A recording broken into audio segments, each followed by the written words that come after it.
Another protest against Tesla CEO Elon Musk. Demonstrators showed up outside the Tesla dealership in Seattle's University Village today. They're speaking out against the billionaire's power in the federal government, they say. Musk leads what's being called the Department of Government Efficiency, which has been behind federal budget cuts and cuts to the federal workforce. Now, here in Western Washington, laid-off workers are joining forces with Senator Patty Murray to speak out against those cuts. King 5's Jim Nelson takes a closer look now at some of the people impacted.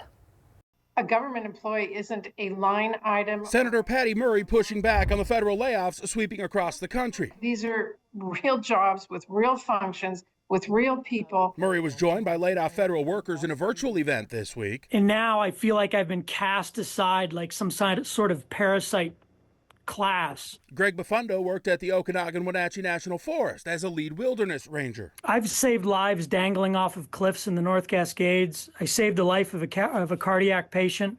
I stood in the way as 100-foot flames burned toward the town of Natchez. My termination isn't just a personal tragedy.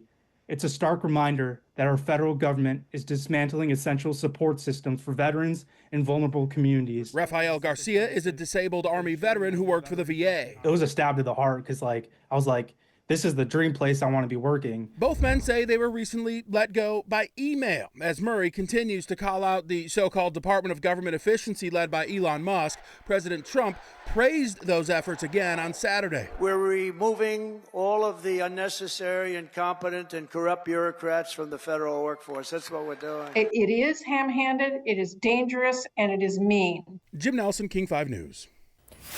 Federal employees have started receiving emails asking them to explain their work or face termination. The email asks employees to list 5 bullet points explaining what they've accomplished this week and to CC their manager. The email has no signature and sets a deadline of Monday at 11:59 p.m. Eastern. Elon Musk announced today on X that failure to respond would be taken as resignation.